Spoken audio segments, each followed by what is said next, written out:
बोले त्र्यंबकेश्वर भगवान की जय। भक्तों, आज हम कालसर्प दोष का पूजन किस प्रकार से किया जाता है और जिस भी जातक की पत्रिका में कालसर्प दोष होता है तो उसके जीवन में क्या परेशानियां जीवन में आती है। तो भक्तों, जो भी व्यक्ति की पत्रिका में कालसर्प दोष होता है उसके जीवन में रुकावटें, परेशानियां, अगर विद्यार्थी जीवन है तो पढ़ाई में मन नहीं लगना, अगर नौकरी करता है व्यक्ति तो नौकरी में रुकावट आना, अगर विवाह नहीं हुआ है तो विवाह में रुकावट आना, संतान नहीं होना, व्यवसाय में घाटा हो जाना,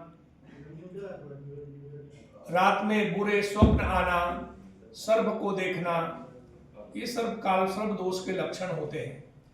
और जिस जातक के पत्रिका में कालसर्प दोष होता है तो जीवन में कई प्रकार की समस्या निर्माण होती है, कुछ न कुछ रुकावट, कुछ न कुछ परेशानियां जीवन में बनी ही रहती है।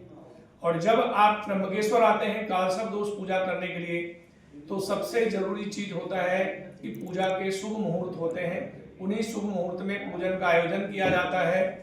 पुरुष व्यक्ति हैं तो उनके लिए सफेद कलर का धोती, गमछा, अंग वस्त्र लेकर आना होता है। महिलाओं के लिए काला, हरा और नीला 3 कलर के कपड़े छोड़कर दूसरा कोई भी कलर का कपड़ा पहन सकते हैं पूजन में।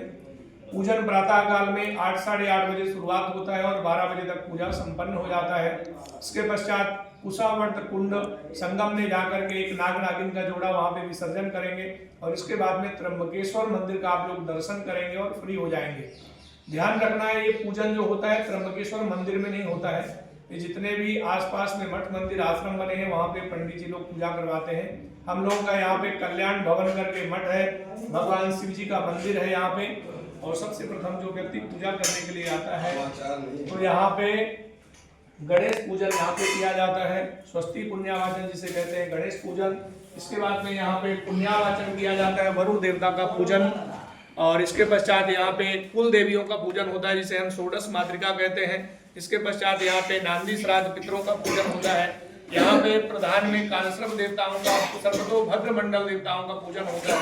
आगे भगवान नवग्रह देवताओं का पूजन होता है और सबसे लास्ट में भगवान रुद्र मंडल है, रुद्र मंडल का वहाँ पे पूजन स्थापना किया जाएगा।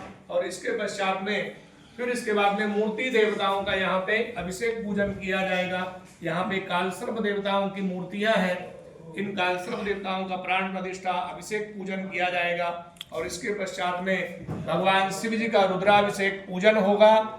भगवान कल्याणेश्वर महादेव का यहाँ पे अभिषेक पूजन किया जाएगा।